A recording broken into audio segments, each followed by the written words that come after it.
Hello and welcome back to Tommy's Top Picks Weekly Roundup Podcast, episode 191. I'm your host, Tommy, joined by John. How's it going? Good. I got a lot to talk about. I've been thinking about Magic most of this week, and probably more so this week than I have in many months. Wow. Why? Well, I built what made five. magic happen? It was Spider-Man. Yeah. And Got just you in. got me Brought you back. sorting cards. And then as I was sorting cards, so I have an update on, we can get into it, but I have an update on my resorting progress. My wife has even started helping, and it's been great. Oh. Cool.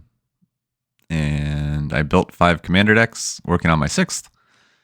And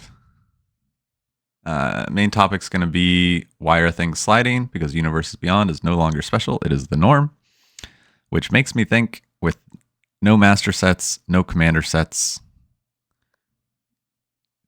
is it wrong to start looking and grabbing game changer singles now? We'll get into it. I guess I don't. Yeah. We'll talk about it. Let's talk about that. Yeah. There's a why. Okay. And then we're going to be talking about the Collecting TMNT article came out. So we got some more news on that. Interesting stuff in there. Some expected, some not. And yeah, but first, we did play Magic. You and I played 1v1 Commander, and it was rough. But we at least got to test the decks, which was the point. And it was fun. Rough? Why do you say it was rough? No, I guess just 1v1 Commander in general is rough. Oh, is not. Yeah, that's fair. Yeah, 1v1 Commander is not the format. That is not what you're trying to do. With right. So yeah. I verified, because the first one we did, I played as the Peter deck, and I tried that again on Friday night when we did our Friday Night Magic, and it performed much better. Oh, you did get a pod going. Yeah, we did. We got a pod of 3. It was 3, but 3 is enough. Yeah. 3 is enough. 3 is enough. Yeah. So I played we played 2 games. The first one I played the same Peter deck. I lost, but I committed too early, but it did the thing. Okay. So it was just a learning of timing. It's the strategy. That is Commander. It's the yeah. When people say social, it's not just sitting around bullshitting. It's about the fact that you have to know who you're playing and how to play against them. Yes. That's the part that's fun once you get into it. Yeah. Anyway, sorry, go ahead. And then so I lost to a board wipe essentially, and just couldn't recover from that. And then the second game I lost because my opponents had unblockable and poison and stun. Yeah. What the hell deck was that? Well, it was between 2 decks. I was kind of ganged up on both games.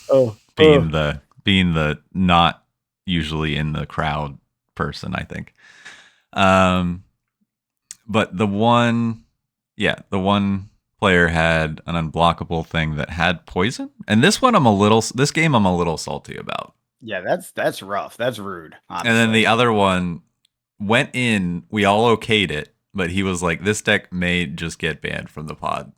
Okay. So, yeah, sometimes that happens. You're and like, okay, let's see it. And then you're like, yeah, no, fuck off. Yeah. It's the Spectacular Spider-Man, the one that stuns on attack. And then he quickly got Mjolnir from Assassin's Creed on it, which also stuns on attack. So every time he attacked, he stunned 2 creatures.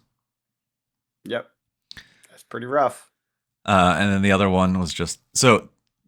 The reason I'm a little salty about the game was the first time I took poison damage, it was 1. I marked it. Took the 1 poison. And then the second attack, I took the 1 and marked it. And when the third attack came in, I was told that the second time I took 7. So this would be GG. So I didn't play around that, and my board didn't show that.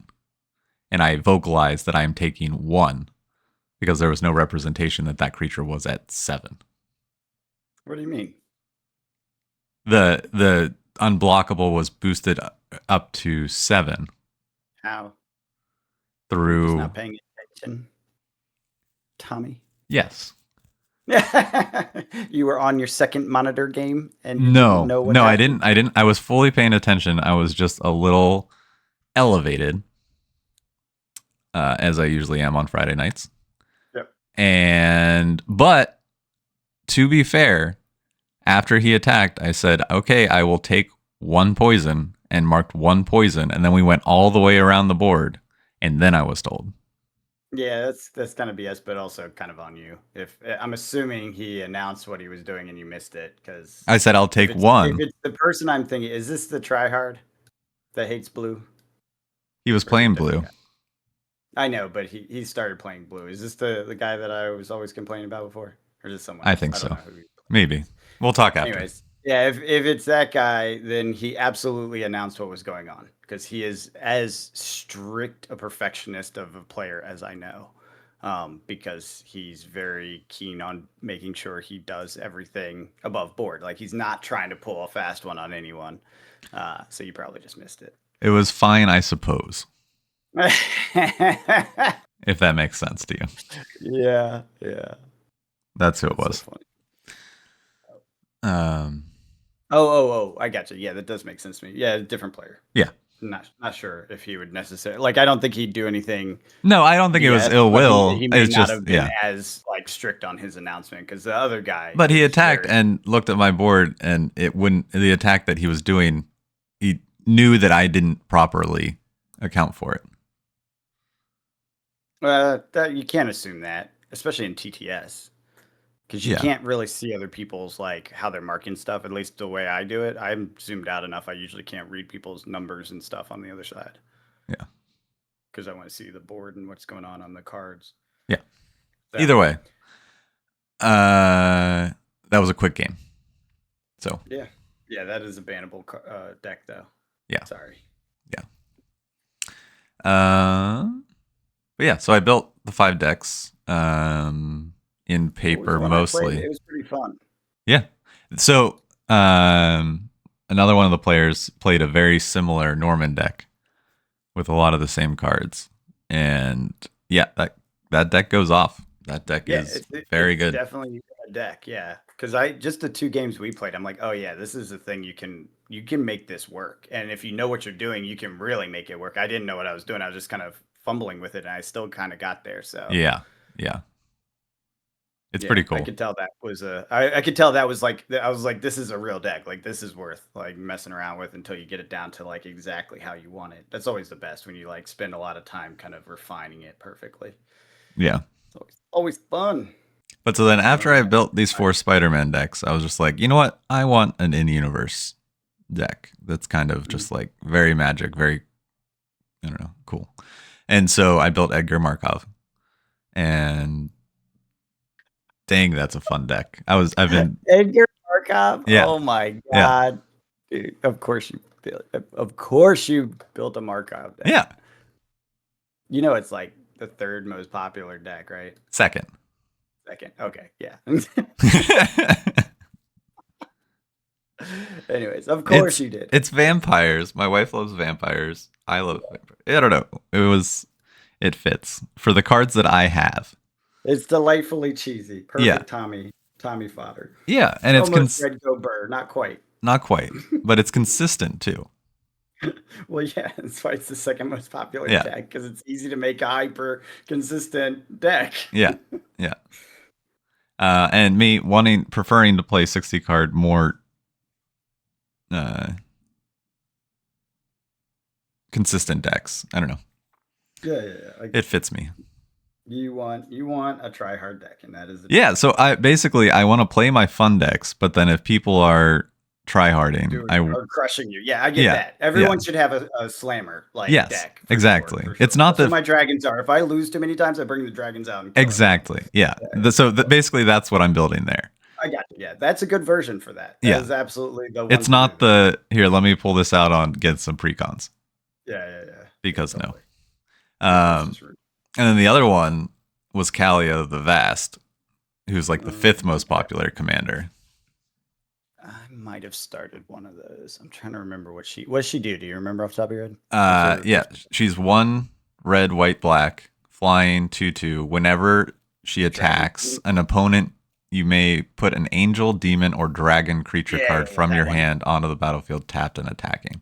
I started to build her, and then I realized how popular she was, and I was like, screw that. Yeah.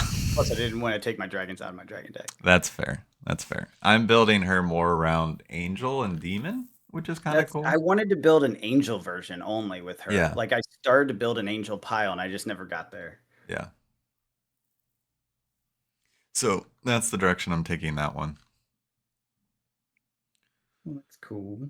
And then just because basically what I'm doing is just going as I'm going through and sorting, I'm just pulling, ooh, this will go in a deck, this will go in a deck. And yeah, it's been going pretty well. It's been a long time. I'm reverting back. Like that. Yeah. And just I do think this is the proper way of doing it. So update on my sorting. If you have not been following along, I am sorting all my Magic cards into color and then alphabetical. They were that way, but in sets, and now they're just all getting mixed together. And even half sorted, it's so much easier to find cards. I bet. Yeah, alpha is definitely the key. Yeah. No matter what other part of it you're doing, alpha is the key. It makes life so much easier. Yeah. And so I'm in the process of getting everything into first letter right now. So then it's just down to a small pile that I can search between. And then I'll get it fully alpha. Yeah. Even if it's like first, second letter, you're going to be a lot nice. Oh, yeah. Yeah. Yeah. So I just finished black last night. So I'm going to start red today. Probably finish red, start green. And then, and I finished multicolored because I wanted to sort through those because multicolored go in commander decks like crazy. And it's smaller. You can find commanders you like. Yeah. I did do that. But pausing myself on new decks right now. Well, that's cool. So you're going to be on Friday Night Magic more often? Yeah. Oh, absolutely. Good. I'll try to play more often too. I have to go back to my decks.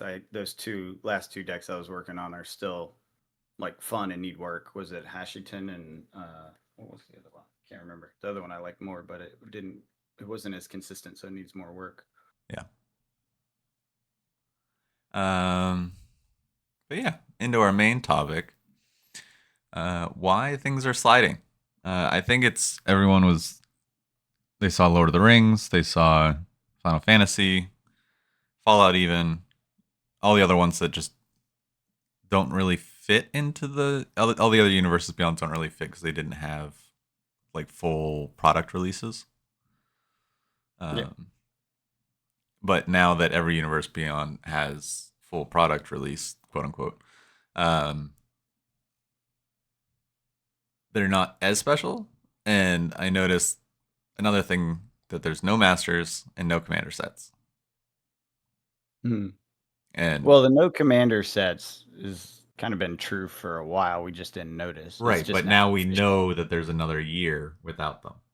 Yeah.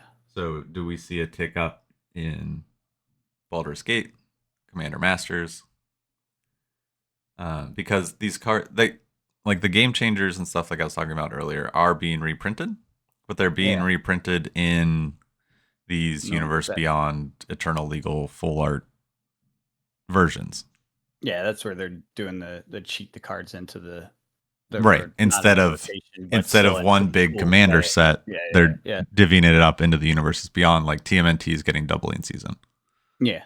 Yeah, it makes sense, actually. It's actually a really good way to do it. Also props up the value of the boxes, even if everything else sucks. Correct. Yeah, it's smart, and you reduce the number of SKUs. Like, across the board, it's just a better play. Oh, absolutely. If they stick with this for a long term, it could be actually really good for each release going forward. And that's what I'm thinking, is if people still prefer the old Magic art style of the Game Changers, and those going so many years without a reprint in that art style. I don't understand that. I feel like that's you bring a bunch of people into Commander. Yeah. With all these new Universe Beyond sets. Because I was listening to, there was one podcast I listened to this week that was just like, oh my God, it connected so many things. And I was just like, this makes so much sense. The podcast title is What Are We Even Doing? It's the Command Zone's latest or second most recent podcast. Um, and just made a ton of good points, including that this is kind of how things are going to be. And it really is driving home that you don't have to engage with every set if you're a commander player. But and this is what kind of pushed me, because a while back I was talking about maybe doing standard once I had more free time to get into cards again. And looking at 7 sets next year and 7 meta changes, I don't know if I'm as interested. Yeah. Might be fine in digital. Yeah, which I'll probably do. But paper-wise, I'll stick to Commander. That's the way. You finally got there, Tommy. I got there. It's been a while. It took a while. You finally joined everyone else in Commander. Yeah. It's fine. Because it makes your life so much easier. You can enjoy really the does. things that are good, right? Yeah. And you can even play with your jank cards, your weaker cards. Like, that's the beauty of it. It's actually valuable to have some. Unlike standard, where it's like you literally leave everything but 3 cards on the table when you leave the shop. Yeah. Because it's all trash and you don't want it. Yeah. That's just how it goes. Well, standard draft, that is. Yeah. Well, it's all going to be standard draft next year. Well, they'll still have, I think, standard 60 card, right? Constructed. Oh, sure. I just mean set-wise. Yeah, I just don't. I honestly don't know if anyone. There's no masters. There's no modern. There's no. Yeah. It does mean there's no love from Pioneer, which I was getting into for a little bit there. Yeah.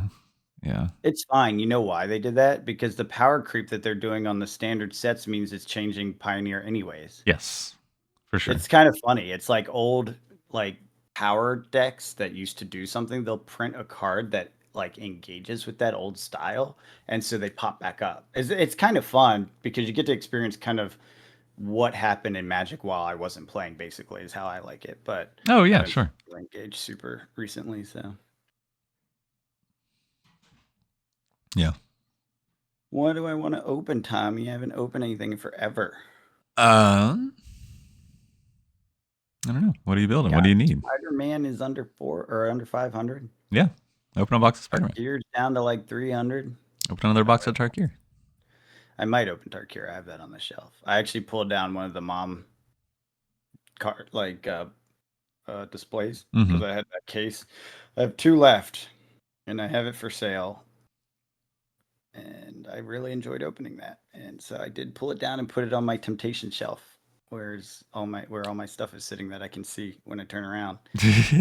And I put it there to tempt myself and be like, maybe this is the one you open, because I've been thinking about it for months now, right? I'm like, what do I open? Yeah. Maybe go for Innistrad. That's real dirt cheap too. Yeah, they do have serialized cards in that. It could be fun. Serialized Markov. Oh, is it only that one? It's only the one. I don't even like vampires that much.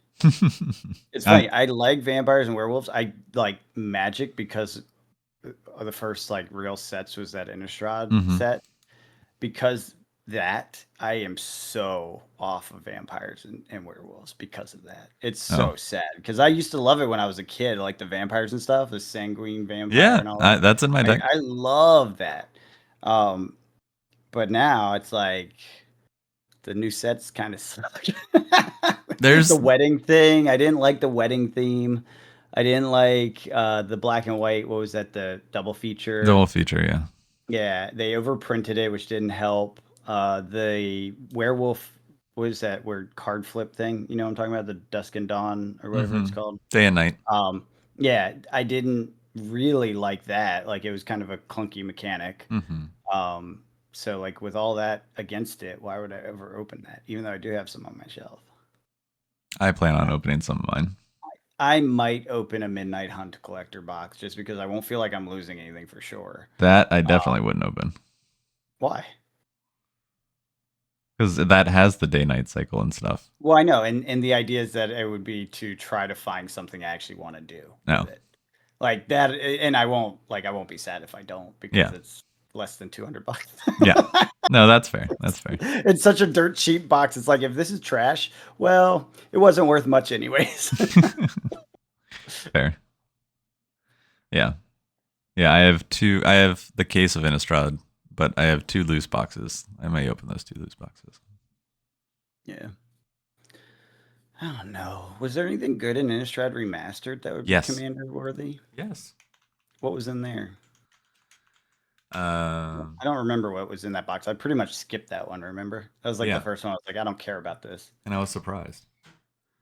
There's a bunch of stuff. They do have the old borders, which makes cards look cool. But there's Captivating Vampires. There's Avacyn, Angel of Hope. There's I think I had that Emrakul, The card. Promised End. Grizzlebrand, that's banned in Commander. Meathook Massacre, Through the Breach. Hermit Druid. Olivia Voldaren. The Gitrog Monster. Edgar. Balefire Dragon, Craterhoof Behemoth, Snapcaster Mage. All right, maybe I will because they do look There's at a the old Liliana, Borderlands Sorin. too. Yeah, and there's the old Borderlands. They look really nice. Yeah, I like those. I do The like foil ones those. look really nice. Bloodkeeper, Bloodline Keeper, Wedding It is Announcement. spooky season. Got to It is make a spooky spooky season. deck during spooky season. Mhm. Oh, I had that Gitrog. I did open a box of this. I forgot. I got that Gitrog showcase. I sold it. The card or Mhm. the poster art one. Yeah. Actually, I didn't sell it. I think that's in one of my decks. Now that I think about it, I'm pretty sure I tried to sell it and it didn't sell, so I just threw it in one of my decks that needed it. Yeah. I mean, there's a bunch of strong cards. Spooky season deck. Maybe I'll finally make a vampire. You know, I avoid vampire decks. Cathar's Crusade. Because they're what? So easy. Yeah. They're so easy to make a vampire tribal like just be insane. Yes. Oh, is this the original Meathook Massacre? Yes, there's the original Meathook Massacre in it. That's pretty good. Cultivator Colossus. Deadeye Conjurer's Closet. Navigator. I have several of those. Such a good card. Oh, Liliana in a retro frame. I think I have that card too. Temporal Mastery. All right, I'm sold. Yeah. I'm buying it. Maybe make a puppy deck. And the lands in there are good too. They're this land enters tapped unless you control 2 or more other lands. Oh yeah, you can't go wrong with that. No. No, there's some good cards in it. And it's not crazy priced. Do I do this 100% but only 36 sales? No, forget that. Yeah. Yeah. I'll just do the next one up, which has 2,000 sales and is whatever the little star is. Actually, Something. maybe I should look on the internet first. I bet there's cheaper somewhere. I bet you there is.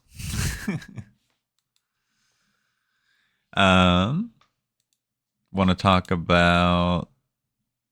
So, what do you think about that with the game changers? Do you grab them now, or do you wait for the reprint? I think it's not really worth it because, like, I feel like they are gonna reprint them, like they're Mhm. already showing, right? If you're okay with And using the Universe Beyond versions. well, yeah, that is a key factor. If you don't like that idea, then sure. So that's what Yeah. I'm thinking is there are enough people anti Universes Beyond that there will put pressure on the Magic art versions of these very common cards that go into a lot of commander decks. I don't know about that. I feel very uncertain about that thesis. You think people will just pick the Well, cheaper card? they always pick the cheaper card. Yeah. You know what I mean? Like you should never bet against that because people just like they do not care. Yeah. I remember when I was at the shop. This is what actually cemented this for me. Back when I was first starting back up on Magic, and I went to the shop near me Mhm. and did draft. I remember talking to the players there, the people that were clearly the old heads who'd been around forever, every Friday sort of thing. Yeah. And I was talking to them, and one of the things that stuck out with me the most is like, yeah, I don't care about what's on the card at all. Like they didn't care about the story, they didn't Yeah. care about the theme, they No. didn't care about the art. It was literally what is the mechanic on the card. That's the only thing they cared about. And these are the people who spend on Magic every week. Yes. Yeah. You know what I mean? So it's like if that's the mentality of people that have been doing this for decades, you have to assume that's the majority mentality. They don't care. I don't think they care. If it's got, SpongeBob on it, but it does the thing they want, that's all that matters. Yeah. Okay. That's my guess. Yeah, it was a question. I didn't have a Yeah. Yeah. That's my guess though. because that TMN I was thinking about buying Doubling Season, and then that TMNT one came out, and I was just like, oh, well, I think I want that one, but just because it's old comic book art. Yeah, I was gonna say I kind of like that one better. Anyways, Yeah, Doubling Season's nice. There's been a couple different reprints. I like of the it. cat one in Foundations, but That's expensive though. Isn't it? exactly. Yeah, That's so yeah, crazy. yeah. Yeah, it was for a long time. For the fractured foil version, there's a other one that's not that you can get in the play booster. How much is it though?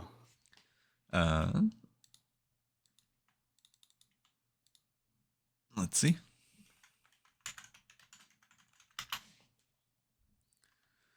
$70. It's still pretty pricey. Yeah, yeah. The regular is 24 in Foundations, but that has Oh, a the cat tax. non-foil one is 24. Okay, that's reasonable. No, I thought the you were non-foil one is 70 of the cats. saying- Oh, well then what's the 24? That's just the regular Magic Art one Oh, not the cat from Foundation. Yeah, not the showcase. Yeah, I think I got that. I either got it or I bought it, like because I wanted it in a deck, and I was like, they reprinted it because that was one that it was always a pain in the butt. I could never get a hold of a reasonably priced one. Yeah, and I have noticed that a lot when going through and building these decks. A lot of the decks that I was just like, I'm not building this commander deck. There's so many expensive cards in this. And like a couple years ago, right? Like what was that? Mhm. 22, 21? Yeah. And so now as I'm going through, I'm like, oh, a lot of these cards have gone down. Yeah. That is the thing. Anything aside from reserve list, they are trying to get them to reasonable prices Yeah. generally. Yeah. And the Universe I'm Beyond. okay with it. I actually like the idea of it, Universe Beyond helping to reduce the overall price while also being such a different art that it may not be the collector's version, you know? Oh, absolutely. Yeah. Or it may be the collector's version if it's a really cool art on a beloved card. You know what I mean? Right. Because I think in some cases the Universe Beyond one will be more valuable because of the way they did the treatment or whatever. Oh, and you're seeing that in Spider-Man. Yeah, well, that's what I mean. Like, I think that's the game. Is like sometimes it's going to be a price reducer, sometimes it's going to be a price enhancer, which is pretty cool. Yeah. Yeah, the Spider-Man Eternal Legal set is pretty sweet. Guess we'll have to see after next year what it looks like on the other side. Yeah. Yeah. I heard an interesting thing about, I don't know if we talked about it. So basically like half the Shocklands, it's a problem right now as I'm building the decks. Half the Shocklands have been reprinted and half haven't. Mm-hmm. I guess originally Lorwyn was supposed to come after Edge of Eternities. But then it got switched with Avatar, maybe because they needed to release it within 2025 due to contracts or whatever. But then that also would have put in another Universes Beyond in 2026. But so we are in this weird place where a bunch of the Shocklands, although they have started coming down preemptively. Because people know. People know that they're coming. They're coming. So they went from like low 20s to, or mid 20s to like high teens. And then the Edge of Eternity ones are like 7 to 10. So not that bad. Man. Edge of Eternities is a box that would be worth opening again. Yes, it would. That one was fun. I enjoyed it. It wasn't like my favorite, but also the lands are pretty sweet. Yeah. Yeah, there's a land I ordered for a couple of my decks. I think 2 of them. See if I can find it. Yeah. Evendo Waking Haven. It enters tapped, adds a forest, but it has station. 12. For a green, tap it, add a green for each creature you control. Yeah. Yeah, it's Gaia's Cradle Yeah. not. Yeah. Yeah. Totally. That one was one of them. Yeah. Yeah, that was fun to open for the lands. And it's always good when they have a good land cycle in there because lands are just useful, you know? I think Oh, that's yeah. why they do it the way they do it. Yeah. They're like, we know. We know lands are important. Yeah, exactly. We know how you degenerates think. Yeah. Yeah, but a lot of the cards on my shelf upstairs have become, a lot of the boxes have become temptations, for sure. Uh-oh. Uh-oh. Yeah, that's how it goes. Yeah. Just buy singles, Tommy. I am. Oh, that's what I am. Although, honestly, I wouldn't open a draft box for it because you'll end up with so much chaff, but Yeah. you know, a reasonable collector's box is tends to be worth it, in my opinion, to open if you're trying to build a commander and it's on a theme that you're looking for. Yeah, and that's why I'm Like, probably going to open the Innistrad because I'm yeah, building both. exactly. That's why I opened my Edge of Eternities and I Yeah. wasn't even considering holding on to it because I knew I was going to upgrade that commander. And I Yeah. was like, I want the themey, spacey stuff, you know? Yeah. And it's Yeah. like, and it's all the pretty arts in the collector. So it's like, yeah, I'm going to get a dozen things out of this box that will go in that deck right now. Yeah. And the rest No, of it exactly. I'll use the next time I build a space deck or whatever. Yeah, when Star Trek comes around. I don't know about that one, man. That makes me nervous. I'm not excited for that. I mean, again, same as the Doctor Who people. Like, Yeah. it's probably fine. It feels off. Yeah. I don't know. If they do it right, maybe it'll be super powerful and like have really funny tongue-in-cheek stuff that then like makes it work. I don't know. They've surprised me. How many times have I been like, I don't like this Universe Beyond stuff, and I'm like, actually, this is pretty good. Like, Yeah. that's fine. I just have no. Spider-Man did that. I was like, I don't know, and then we saw it. And I'm like, this is fun. Actually, I like it. Yeah, I just have no affinity for Star Trek. I mean, I don't have a big one. This is the first, besides Doctor Who, this is the first Universe Beyond that I have zero affinity for.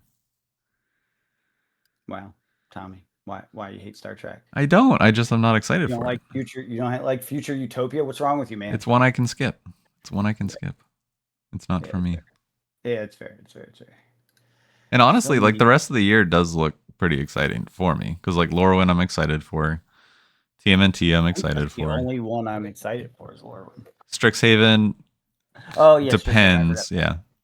But I think I agree. Depends. It could suck. It could be a little too cheesy. Yeah. Superheroes, I'm excited for. The Hobbit, I'm excited for.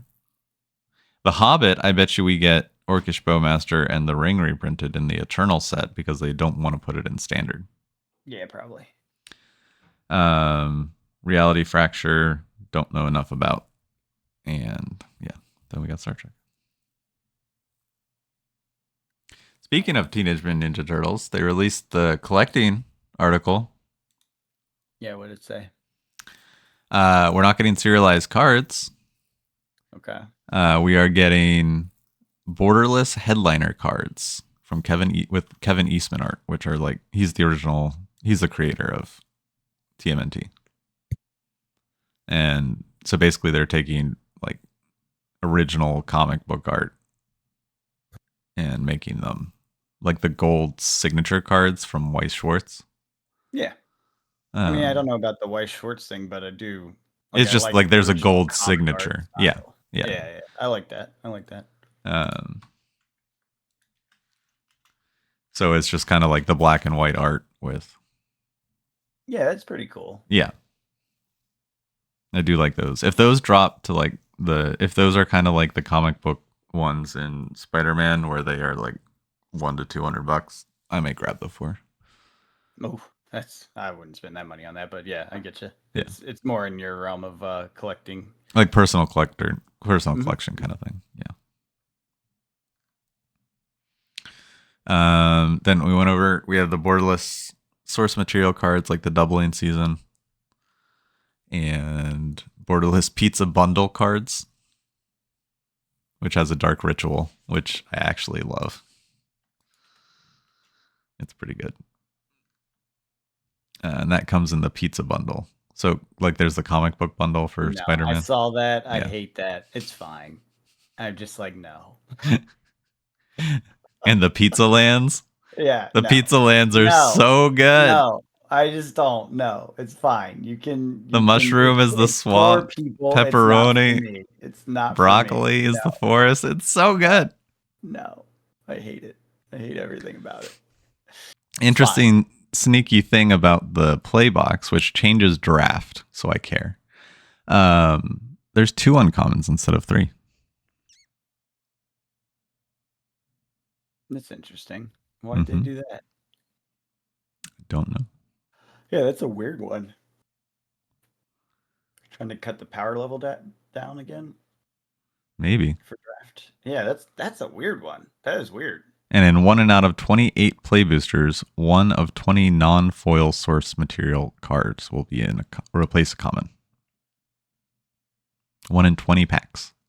So that's what I was looking at a lot of the Spider-Man ones, and I was thinking about, you know how I went crazy with the Sleeping Pikachu and bought like 30 of them? Yeah. I've been thinking about doing that with one of the Spider-Man Eternal cards because they're really hard to pull. 1 in 20 for one of them, let alone the specific one. Yeah. I don't know. Could be a fun. I was thinking about Counterspell. If they're cheap enough, then sure. Yeah. I don't know that they'll get that cheap though. Right.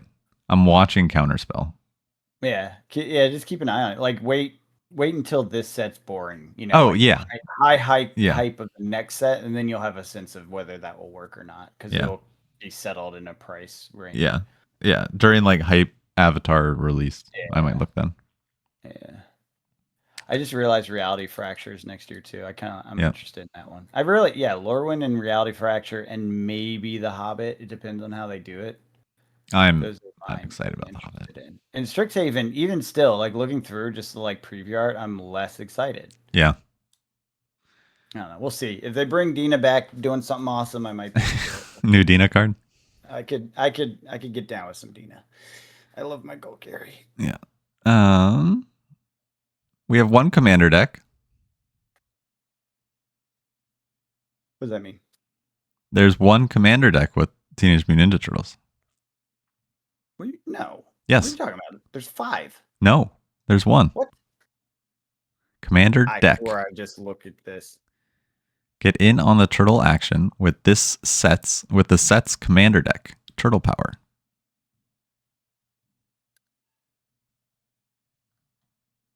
Oh, they just put I thought they were face cards for the decks. You're right. I misunderstood what I was looking at. Yeah. There's 1 deck, 1 5-color deck. My bad. That's weird. I don't like that at all. Nope. I thought it was 5, and I was like, oh man, they made a Splinter one instead of the Shredder. That's what we like. Yeah, because I just saw the face cards, the 5, and I assumed they were each 1 deck. No. But they do have partner. So you can multicolor them. Yeah. So you can switch that. I'm curious how that goes. Mm-hmm. Because that means it's 1 deck with like a lot of different combinations of commanders. Mm-hmm. Was that 25? 5 squared? Is that right? Is that what it is? 5 squared. Yeah. There's 5 cards and then it's 2. Yeah, I think it's 5 squared. I think it's 25 variants. Basically 25 commanders in that 1 deck. I don't think so. Because the deck will include all 5 colors. Oh, yeah, you're right. You won't be able to. Yeah, right. You're going to have Leonardo. No, he's the only one that's 5 color. It's the Turtle Power card. It's with all of them. There's a 5-color commander card, legendary creature. It's like all 4 of them. Where's that? I don't even see that card. Or do we not have it yet? We do. Well, Leonardo is the only one that they have on the front that has 5 colors. Here, it's called Heroes in a Half Shell. It's 1 of each color. So which turtles are going to spike? I don't know. Just build a giant turtle deck. Turtle tribal. Raphael doubles all damage, so that's super powerful. Mm-hmm. Doubling tokens under Donatello, that's super powerful.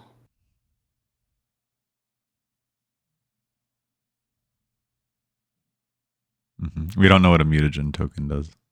Yeah, I don't know. It's hard to say. I would definitely say Raphael's going to be good and Donatello's going to be good, but I don't know how good. Raphael's 5 costs, so it might not be worth it. Michelangelo seems pretty good. Raid the maybe. fridge at the beginning of your second main phase. Counters and food. Yeah. Maybe. It depends on the food synergies, you know? Yeah. But yeah, then we get the bundle and the pizza bundle. No. And the draft night. Yeah. I think that's what I'm going to start. I'm going to start picking up the draft nights for us to. Yeah. Because instead of picking up a whole play box for us to do, end up doing one or two drafts. We've never finished a single box of all the time we've done this. Yeah, so might as well just stick with the play thing. Yeah. Yeah, because then we'll get 4 draft nights out of it. No, 2 draft nights. Yeah, two Winstons. 2 Winstons. Yeah. Yeah, that's like our typical, like, then we move on, you know? And it comes with a collector pack and a bunch of foils for drafting or lands for drafting. And yeah, so I think that's what I'm going to do. Buy the pizza bundle and light it on fire. It's not a pizza bundle. It's the draft night bundle. No. I'm saying you buy a pizza bundle just to light it on fire. Yeah. It's terrible and I hate it. But then the other super interesting product, the Turtle Team Up. We got PvE, John. What? We got PvE in Magic before Flesh and Blood. Sorry. I'm not surprised. I didn't realize that was a thing, though. How does it Form your own team of heroes in a half shell. And with this co-op play experience, each turtle teams up, including the following. Play boosters. 4 play boosters, 4 themed decks. Each deck is themed around one of the 4 main turtles. Each deck consists of 60 cards, including the TMNT and TMC sets. 1 enemy deck, including 39 cards designed exclusively for the Turtle Team Up experience. Okay. Well, that's fun, I guess. Mm-hmm. Be a cool way to teach Magic. Yeah, I was going to say, this definitely brings the kiddies to the yard, doesn't it? Yeah. Which, I mean, great. Get young kids that are all hyped up on... It's Bloomberg 2.0 or Bloomberg 2.0. I feel like they're setting themselves up. They're like looking over at Pokemon, right? And they're like, holy crap. And then I'm just waiting for the shoe to drop. Because kids are so fickle, right? And it can happen overnight where... Maybe not with this situation overnight, but I think it could slowly happen where you start to see kids being like, I'm too old for Pokemon. Mm-hmm. And then they, instead of having this in the past, just Magic being Magic, they have all these things and IPs that these kids might be interested in. And then they head over to something not Pokemon.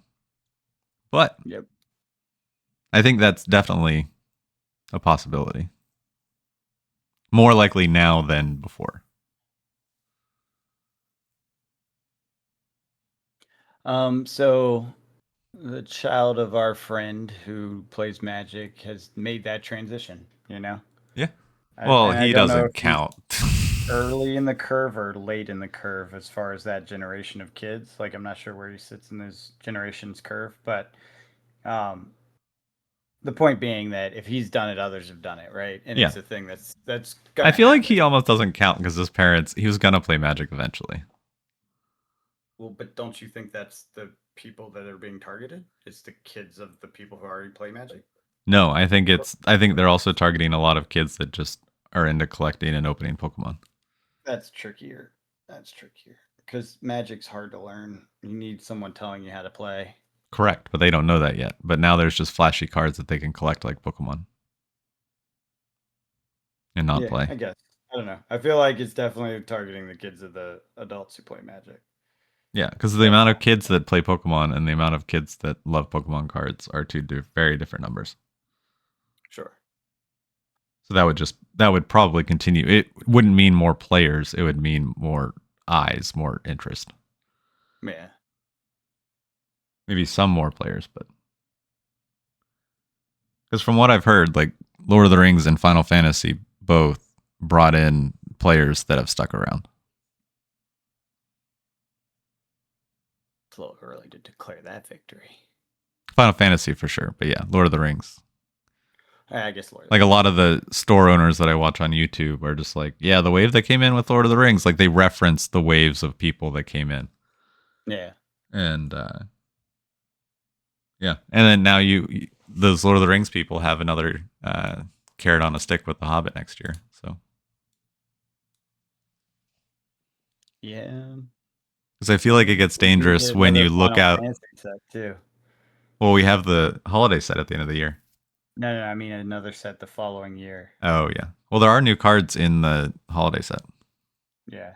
It feels like it's they're gonna do the like whatever Lord of the Rings is done, they'll do it the following year. Yeah, yeah, That's what it feels like, yeah, Especially yeah, if it works. yeah. I don't know. It's an interesting time. Sure is. Yeah. I think that's all I got. Unless you had anything. Nope. My economics is also short. I was not prepared. It's And all right. also very tired from camping. Um China tariffs. Woo. Did they leave? Did they come back? What's going on? Yes, they did. Trump put an extra 100% tariff on China imports. This is like yesterday or day before. And I didn't see the full like why and when, the timing of everything, but it was related to rare earth metals in China and how there's some limitations on what's going to be allowed to be exported, and they control like 89% of it. So, which of course affects all of our high end products because it's like lithium ion batteries and stuff like that. Anything that's using high tech stuff uses rare earths, and since you can only get it from China, then limiting that weakens us. And so I think Trump's response, and again, I don't remember I don't know the order. I read headlines and some details here and there, but I didn't actually follow it very closely while it was happening. But basically, one side or the other happened, and then the other side happened. I don't know if the tariffs happened first or the price limits on rare earths, but it seems to have kicked off trade war 2.0 or whatever you want to call it, 3.0. And then that did impact markets on Friday. They crashed pretty dramatically for these times, not like super dramatically, not like a real crash, but Dow was down like 900 points, S&P down 500, that's not nothing. Mm. Um, and crypto took a nosedive for a minute, which was kind of funny. It has since mostly recovered because crypto is liquid through the weekends, unlike stock market. So we'll see probably a recovery on Monday with stock market to a degree. So it's a thing. It's a thing, and there's this tension with China is increasing, not decreasing, Mm-hmm. and it will have an impact. I don't know what and how long and all that stuff. That's where it gets tricky. I think we're also going to see. So Trump came out and said, and I'll repeat it because based on what we have, it seems true. He said the GDP or the growth of the U.S. economy is great. It's on fire. It's fantastic because the Fed cut rates or something. Um, it's not really how I interpret the data, but I understand what he's saying, and it is a way to interpret the data. So I can't fault him on the general concept because there is good GDP data. That said, I don't know how much I trust the data for one anymore. Um, Unfortunately, he's and everyone's thrown into question on that. Two, they didn't release the labor report, right? When Mm-hmm. they could have, even though it's done. And so that's a concern that, it might be, yay, the GDP is going up, but we also lost a ton of jobs, right? Which the ADP data indicated that to a degree, but again, based on what we've seen in the past, it's not always in alignment with the US as a whole data. Um, and then yeah, so anyways, there's a lot of uncertainty, which you don't want uncertainty in economics. No. And then you throw this trade war on it and it adds like trigger effects. So we'll see what happens. I honestly think we'll be more Um, I think we'll be okay assuming the shutdown gets resolved, because I think the shutdown is going to have a more direct impact on spending and consumer confidence and that sort of thing going into the end of the year, because holiday season's coming. Yeah. Um, you have a bunch of government workers that can't pay for Christmas, right? That Mm-hmm. is a serious impact on the economy, but assuming it's going to get sorted out, because I really do think it will. These things don't tend to last too long. What ends up happening is some critical infrastructure thing triggers everyone to panic. Perfect example is flight people. What are they called? The flight Flight controllers? attendants. No, controllers. Oh. The guys in the radar. Yeah. Yeah. Make sure planes don't crash into each Yeah. other in the ground.